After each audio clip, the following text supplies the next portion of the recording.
কিছুমান মানুহে বেয়া কাম কৰিলে সমাজত স্থান নিদিয়ে নহয়নে আৰু তেওঁলোকক তেতিয়া কি কৰে কিছুমানক হয়তো গাঁৱৰ পৰা অতৰাই থয় আৰু কিছুমানক মানে সমাজৰ পৰা আঁতৰত ৰাখি থয় আৰু ঠিক তেনেকৈ মোৰ তাত যদি কোনোবাই বেয়া কমেণ্ট কৰে মই তেওঁলোকক কি কৰোঁ জানে ডাষ্টবিনত পেলাই দিওঁ কাৰণ তেওঁলোকে সমাজখন ধ্বংস কৰিব। হাই হেল্ল' সকলোকে স্বাগতম জনাইছোঁ মোৰ চেনেলৰ অন্য এটি নতুন ভিডিঅ'লৈ। আৰু এই গেলা বতৰত মই ক'ত আহি আছোঁ জানেনে আহি আছোঁ বেংকত আৰু এই কথাটো কিয় কৈছোঁ জানে এইখন ৰাস্তা পাৰ হৈ লওঁ কৈ আছোঁ আৰু এই কথাষাৰ কোৱা আচল কাৰণটো হ'ল আজি চাওক এসপ্তাহতকৈ বেছি হ'ল এটা ভিডিঅ' মোৰ বহুত ভাইৰেল হৈছিলে নাই কমেও 1.5 লাখ ভিউজ হৈছিলে আৰু তাৰ ভিতৰত মাত্ৰ 3টা নিগেটিভ কমেণ্ট আহিছিলে। যি কি নহওক বাৰু সেই ভুচুং পহু এগৰাকী মহিলাই আহি পেলাই আজিহে তেওঁ সাৰ পাইছে মানে ভিডিঅ'টো আজিহে দেখিছে কৈছে কি লোকৰ কথা কৈ ভিউজ বনাই কি লোকৰ কথা কৈ ভিডিঅ' বনাই ভিউজ বুটলিছে তেনেকৈ কৈছে আৰু কিবা কিবি কৈছে সেইখিনি গোটেইখিনি মই নকওঁ কাৰণ সেইবিলাক ক'লে মানে নিজৰে হেৰি লাগে মানে খং উঠে। গতিকে তেওঁক মই কৈছোঁ শুনকচোন বাৰু এই লাজ পোৱা নাইনে এই 1.5 লাখ 2 লাখ মানুহৰ পিছত 2000 নে 3000 মোৰ কমেণ্টেই আহিছে তাত সেই ভিডিঅ'টোত আৰু তাত এটা মানুহেও নিগেটিভ কমেণ্ট কৰা নাই চব পজিটিভে কৈছে আৰু তেওঁ আহি পেলাই সেই কমেণ্টটো কৈছে তেওঁৰ নামটো হ'ল বীণা গগৈ হা। আৰু মই এইখিনিতে এটা কথা ক'বলৈ লৈছোঁ সেই বীণা গগৈ বুলি যে মানে টাইটেলটো দিছে প্ৰকৃত যদি তেওঁ গগৈ মানুহ হয় এই কমেণ্টটো কেতিয়াও কৰিব নোৱাৰে। আচলতে তেওঁ গগৈ নহয়েই তেওঁ কোনোবা এইবিলাক ক'ৰবাত ৰাস্তাই ঘাটে পৰি থকা কোনোবা মানে ফেক আইডি খুলি লৈ সেইটো কমেণ্ট আহি কৰিছে আৰু মই জানো মই লিখি দিব পাৰিম যদি প্ৰকৃততে গগৈ হয় গগৈ তেজ আছে বা ফুকনৰ তেজ আছে বা কিবা আহোমৰ তেজ আছে তেওঁলোকে এই বেয়া কথা এনেকুৱা কমেণ্ট কেতিয়াও কৰিব নোৱাৰে। গতিকে সেইটো কাৰণেহে মই ভিডিঅ'টো বনাইছোঁ। মই কি বেয়া কথাটো ক'লোনো মই কৈছোঁ যে উঠি অহা ল'ৰা ছোৱালী মই বিশালৰ মাকক লৈ কথাটো কৈছিলোঁ নহয়নে বাৰু সেই ভিডিঅ'টোৰ কথাকে মই এতিয়া কৈছোঁ সেই ভিডিঅ'টোতে তেওঁ যিহেতু বেয়া কমেণ্ট কৰিছে আৰু মইনো তাত কি বেয়া কথাটো ক'লোঁ বাৰু হা মাকসকল সতৰ্ক হ'বলৈহে কৈছিলোঁ তাত মই কি বেয়া কথাটো ক'লোঁ তেওঁ এতিয়া মই যিটো গম পালোঁ তেওঁ ল'ৰা ছোৱালীৰ লগত মতাবিলাকৰ লগত তেওঁ সেইবিলাক কামতে জড়িত থাকে সেইকাৰণে তেওঁ সেইটো কথা মোক তেনেকৈ কমেণ্ট কৰিছে। আচলতে তেওঁ গগৈ আহোম এইবিলাক কোনো নহয়েই তেওঁ সেই ৰাস্তাৰ ফুটপাথত পৰি থকা মহিলা হয় আৰু এই ফটুৱা মানুহবিলাকে দিয়া কমেণ্ট মই প্ৰায় ডিলিটে কৰোঁ।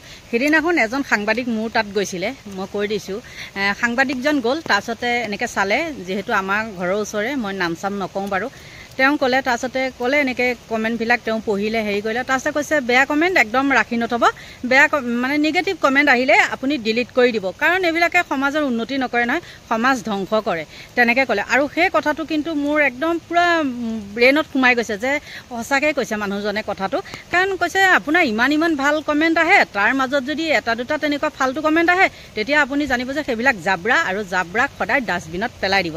গতিকে তেওঁ কথামতে মই ডাষ্টবিনত জাবৰাখিনি পেলাই দিছোঁ আৰু সেইজনীকো মই কৈছোঁ মিছাকৈ কিছুমান নাম থকা সম্প্ৰদায় কিছুমান মানুহৰ টাইটেল লৈ পেলাই তেনেকৈ কমেণ্ট নকৰিব বেয়া পাওঁ কাৰণ কিয় জানেনে সেই উজনি অসমৰ সেই মানুহখিনিক মই ভালকৈ জানো তেওঁলোকে সেইবিলাক ফাল্টু কমেণ্ট কৰিবলৈ নাহে প্ৰকৃত আহোম মানুহখিনিয়ে গম পাইছেনে নাই প্ৰকৃত আহোম মানুহখিনিয়ে সেইখিনি কাম কেতিয়াও কৰিবলৈ নাহে তেওঁলোকৰ ওপৰত মোৰ বিশ্বাস আছে কাৰণ তেওঁলোকৰ লগত মই ওতঃপ্ৰোতভাৱে সেইফালৰ মানুহৰ লগত মই জড়িত।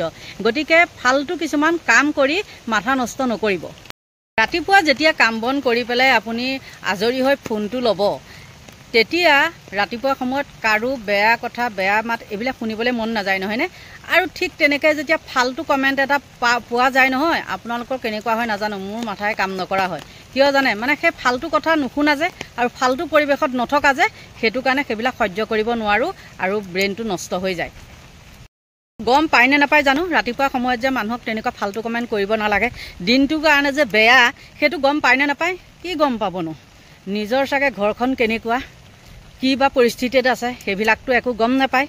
গতিকে আৰু তেনেকৈ কমেণ্ট কৰি পেলাই লোকৰো মাথাটো নষ্ট কৰি থৈ দিয়ে সেইবিলাকৰ কথা বাদ দিলোঁ। এতিয়া আহি আছোঁ বেংকত আৰু বেংকত আহিছোঁ ভালো লাগিছে কিয় ভাল লাগিছে জানে কাৰণ বোকাখিনি খচিবলগীয়া হোৱা নাই ভাল লাগিছে তেনেকৈ অহাৰ কাৰণে মানে বোকা চোকা আগতে বা কিমান পিছলি হেৰি হয় ন এতিয়া বাইক চাইকো ঘৰলৈ নিব পৰা হৈছে সেইটো কাৰণে মনটো ভাল লাগিছে।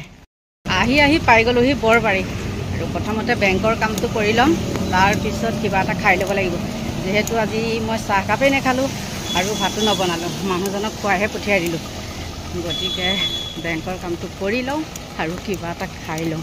আৰু এতিয়া চাওক, আমাৰ ওচৰতে আছে, এইটো হ'ল RSSৰ হেড অফিচটো। চহৰত দেৰ নদী যায় পানী আৰু আমাৰ আহে মেইন ৰাস্তা দি পানী। এয়া হ'ল আমাৰ বৰবাৰী, দেখিছে? আমাৰ মেইন ৰাস্তা দিহে পানী চলে, আমাৰ দেৰ নদী নাযায়, মেইন ৰাস্তা দি পানী যায়।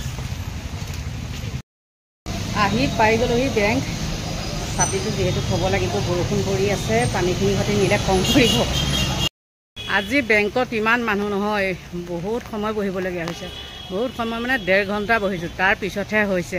এফালে ঘৰত ভাত খাই যোৱা নাই আৰু বেংকৰ কাম হোৱাৰ পিছতে ধুনীয়াকৈ চাহ একাপ খাইছোঁ। খাই লৈ এতিয়া এয়া তামোল এখন মুখত ভৰাই গৈ আছোঁ ঘৰলৈ। আকৌ লগ পাম ঘৰত। বৰষুণত তিতি কৰি পালোহি ঘৰ। আৰু এয়া চাওক কি আনিছোঁ, দেখাই আছোঁ দেই কি আনিছোঁ। এইটো আনিলোঁ দোৰোণ শাক, সকলোৱে জানেই, চিনি পায়েই নহয় জানো। আৰু এইটো আনিলোঁ কলমৌ শাক, আৰু এইটো হ'ল পাণ মূৰ, আৰু এই দুটা কচু আধা কেজি দেই এইটো, আৰু এইটো হ'ল মুড়ি লাৰু।